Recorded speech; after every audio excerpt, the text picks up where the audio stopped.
talk about these mechanisms of evolution. Okay, so we're going to look at five. Your book says four, but I like to separate two out. And then we'll talk about how each of those changes um, how we measure evolution. And the most basic definition of evolution is the change in allele frequency within a population over time. Okay, so we have to have those three elements, allele frequency, population, time, to talk about evolution. So let's just remember what alleles are. So alleles are variants of genes or of traits. So we like to use hair color because that's one that's easy. We interact with it all the time, right? So the trait is hair color. The variations of that trait are black hair, brown hair, blonde hair, red hair, right? This whole spectrum of hair color that can exist naturally. Okay. So how often do those traits show up within a given population, and do those things change over time? Okay. And if we see that change in allele frequency over time, then we know, boom, that's how evolution has occurred. All right, so there's five mechanisms. Again, I pull out, I separate sexual selection and natural selection. Your book pushes those together, but I like to talk about them separately. All right, so we've got mutation, we've got gene flow, we've got non-random mating or sexual selection, genetic drift, and natural selection. So let's start with mutations. Mutations are a permanent change to the sequence of DNA of a given organism. And in order for this mutation to have an influence on evolution, that mutation has to be heritable, right? So we have to pass that mutation on to the offspring, to the next generation. This is the only mechanism to have new alleles arise within a population. Now, typically, mutations are not super helpful, so they're usually selected against, and so therefore we see that mutation rates are very low. However, sometimes when mutations occur, they can have a benefit in a given situation, in a given environment. And so those beneficial mutations will get passed on to future generations. All right, gene flow is how we are going to move alleles from one population to another. And this could occur whenever we are moving alleles. So that could be in the form of pollen due to a pollinator. This could be in the form of seeds or eggs or other kinds of propagules that are going to be dispersed. We can have whole individuals migrate and right, so insects and mammals and birds and all sorts of critters do migration. So anytime that we have immigration into a new of individuals into a population, or emigration, where we have individuals leaving a population, that is gene flow. Okay, and that's going to, right, when those individuals come in or when those individuals leave, they're adjusting the frequency of the alleles by their presence or their absence. All right, non-random mating. Again, this is sometimes called sexual selection. And where did my book go? And Darwin talked about sexual selection extensively in his book as an example of how we get change in populations.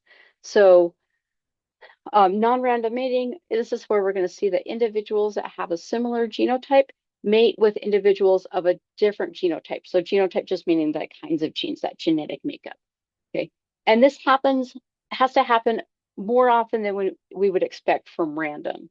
So if you and your besties have different types, right, that can be non-random mating, right? And also is a good mechanism for maintaining friendships.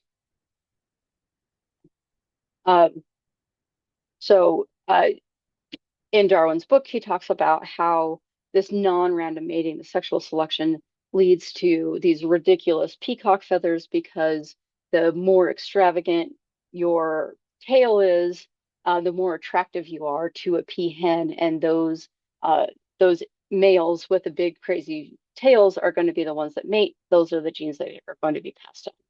Okay. Same with antlers, and anytime that, especially whenever you see what seems counterintuitive, like that trait does not fit the environment, but the males have it, that's usually because of sexual selection.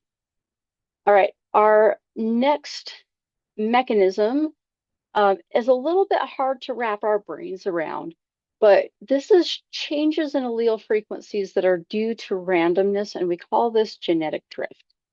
So genetic drift is more likely to occur in small populations because there's just not as many individuals and there's a change. We're not going to necessarily get a random sample that is going to be representative of the entire genetic diversity. So let's look at this example with these birds.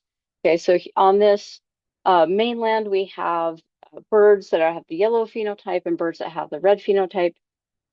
There's some event where where we have a small portion of the birds from the mainland go and colonize this island. And what we see is that there's not the same allele frequency on the island as there is on the mainland. And that's just because we had to, in order for this population to get established, only a small few, right? Only a small segment of the original population moved over. So genetic bottlenecks can be as a result of the founder effect. It could also be due to a catastrophic event. So the California condors, these really huge, massive birds that used to range all the way from central Mexico up into the southern parts of Canada along the East Coast,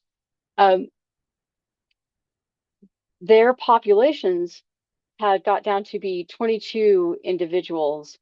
And the amount of genetic variability left in those 22 survivors was a small subset of the original population that ranged all the way from Mexico into Canada. And as we are recovering the populations of California condors, we're kind of stuck with the genes that those original 22 survivors had. And so we are, after during the recovery period, we're still missing a lot of the genetic variability that we had in the original population before this bottleneck event.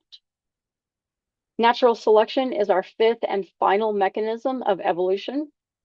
And this is where we are going to see individuals that have a certain phenotype. And remember, that's the physical expression of the traits. Some of those that have a particular physical expression of those traits are going to leave more offspring than the others. So let's look at this example here. So we have this nice green leaf. All these caterpillars that are the green color are going to be camouflaged. They're hiding. Whereas the caterpillars with the blue phenotype, they're going to stand out. So as a predator, you're going to be picking off those ones. And so the blue phenotype are going to have a lower fitness, right? They're going to leave fewer offspring than the green ones that survive and are able to mate and reproduce, pass on their genes to the next generation. And this is all driven by environmental factors. So if we had another situation where these caterpillars were living on blue flowers, the green caterpillars would be the ones that would be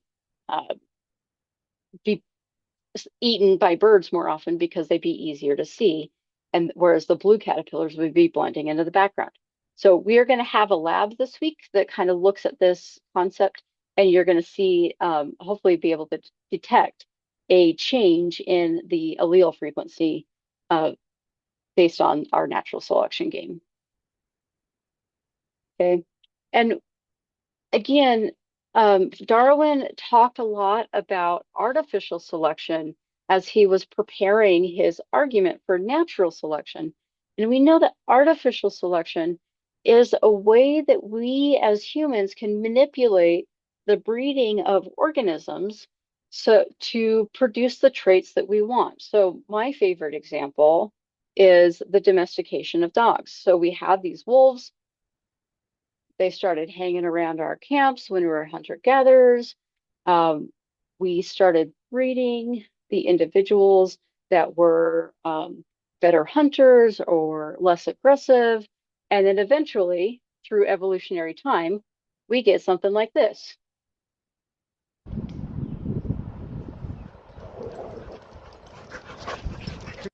Okay, so those are my dogs playing at the dog park. And these guys are, well, we have so many different kinds of breeds that have been bred to do particular things that we want them to do. Two of my dogs are border collies, so they're really good at herding sheep. Well, mine aren't, but the breed as a mine haven't gone to sheep school, so they don't know how to do it. But that's what that breed, border collies, were meant for, is to be herding animals. Terriers are rat chasers. We've got dogs that are used to protect livestock. So we want that aggressiveness in those dogs. So there's all sorts of things. And so as Darwin was explaining his ideas for natural selection, he used artificial selection as an analogy. And I think it's really useful to still do that as we're learning these concepts.